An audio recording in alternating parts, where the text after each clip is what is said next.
Assalamualaikum warahmatullahi wabarakatuh. Di sini kami akan mempresentasikan hasil kerja kelompok kami yang berjudul Nilai dan Norma Konstitusi. Sebelum itu, kami akan memperkenalkan diri kita masing-masing terlebih dahulu. Yang pertama, saya Tiara Yulnaswa, NIM 13521100067, dan teman Saya Lutfia Nolen Kolbi, NIM 13521100071. Nama saya Ayu Kiki Ferdila, NIM 13521110072. Pengertian konstitusi. Yang pertama, menurut bahasa Perancis. Konstitusi berasal dari bahasa Perancis, yakni constituere yang berarti membentuk. Kemudian yang kedua ada menurut bahasa Latin.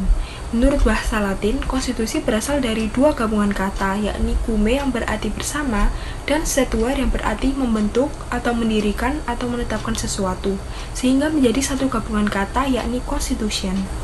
Sejarah konstitusi. Konstitusi telah ada sejak ribuan tahun yang lalu, dimulai sejak zaman Yunani kuno yang dapat dibuktikan dengan memperhatikan pendapat Plato yang membedakan istilah nomoi dan politeia. Nomoi berarti undang-undang, sedangkan politeia berarti negara atau dapat disebandingkan dengan pengertian konstitusi. Akan tetapi, pada masa itu, konstitusi masih diartikan secara material saja, karena belum dibuat dalam suatu naskah tertulis sebagaimana dikenal pada masa kini. Pada masa kejayaannya, antara tahun 624 sampai 404 sebelum Masehi, Athena pernah mempunyai tidak kurang dari 11 konstitusi.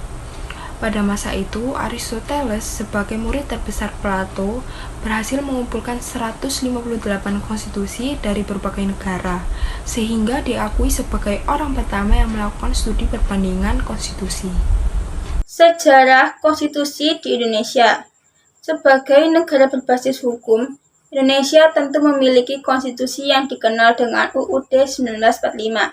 Adanya UUD 1945 sebagai konstitusi di Indonesia memiliki sejarah yang panjang, sampai diterima sebagai dasar hukum pelaksanaan administrasi negara di Indonesia. Para pendiri NKRI telah sepakat untuk menyusun sebuah UUD sebagai konstitusi tertulis dan segala arti dan fungsinya. Sehari setelah proklamasi kemerdekaan Republik Indonesia pada 17 Agustus 1945, Konstitusi Indonesia sebagai suatu revolusi groundwork telah disahkan pada 18 Agustus 1945 oleh Panitia PPKI dalam sebuah naskah yang dinamakan Undang-Undang Dasar Negara Republik Indonesia. Dengan demikian, sekalipun UUD 1945 merupakan konstitusi yang sangat singkat dan hanya memuat 37 pasal, namun ketika materi muatan konstitusi yang harus ada menurut ketentuan umum, teori konstitusi telah terpenuhi dalam UUD 1945. Perkembangan konstitusi di Indonesia periode 18 Agustus 1945 sampai 27 Desember 1949, penetapan UUD 1945 sehari setelah proklamasi kemerdekaan Indonesia, rancangan undang-undang disahkan oleh PPKI sebagai Undang-Undang Dasar Republik Indonesia telah mengalami beberapa proses. Periode 27 Desember 1949 sampai 17 Agustus 1950, penetapan Konstitusi Republik Indonesia Serikat. Perjalanan negara baru Republik Indonesia ternyata tidak luput dari dorongan pihak Belanda yang menginginkan untuk berkuasa kembali.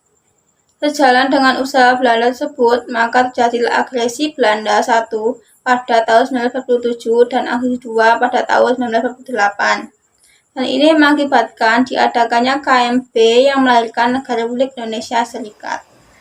Perkembangan konstitusi di Indonesia.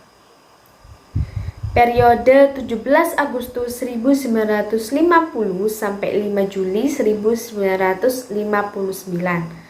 Penetapan Undang-Undang Sementara 1945. Bagi negara kesatuan yang akan didirikan, jelas perlu adanya suatu undang-undang dasar yang baru. Dan untuk itu, dibentuklah suatu panitia bersama yang menyusun suatu rancangan undang-undang dasar yang kemudian disahkan pada tanggal 12 Agustus 1950 dan berlakulah Undang-Undang Dasar baru itu pada tanggal 17 Agustus 1950. Periode 5 Juli 1959 sampai sekarang. Penetapan berlakunya kembali Undang-Undang Dasar 1945. Dengan Dekret Presiden 5 Juli 1959, berlaku kembali Undang-Undang Dasar 1945 dan perubahan DPR sementara Orde Lama pada masa 1959 sampai 1965 menjadi MPR sementara Orde Baru. Perubahan ini dilakukan karena MPR sementara Orde Lama dianggap kurang mencerminkan pelaksanaan Undang-Undang Dasar 1945 secara murni dan konsekuen. Nilai-nilai konstitusi. Yang pertama yaitu nilai normatif.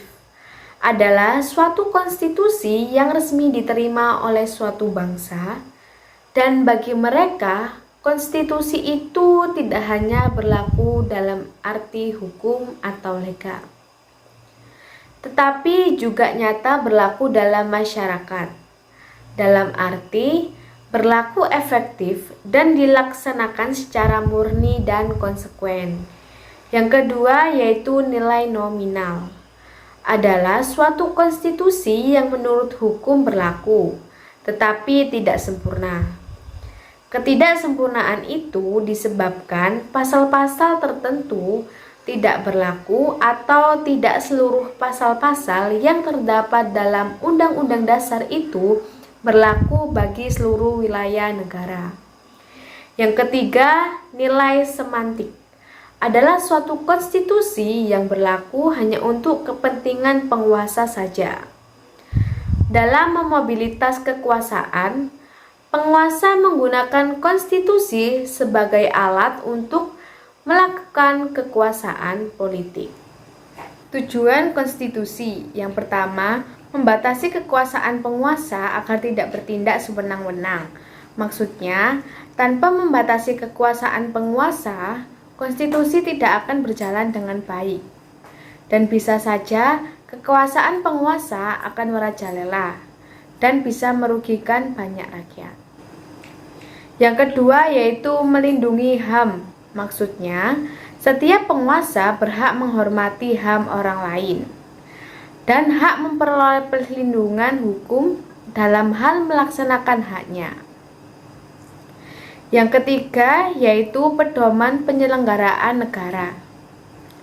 Maksudnya, tanpa adanya pedoman konstitusi, negara kita tidak akan berdiri dengan kokoh. Sekian presentasi dari kami. Terima kasih atas perhatiannya. Kurang lebihnya kami mohon maaf. Wassalamualaikum warahmatullahi wabarakatuh.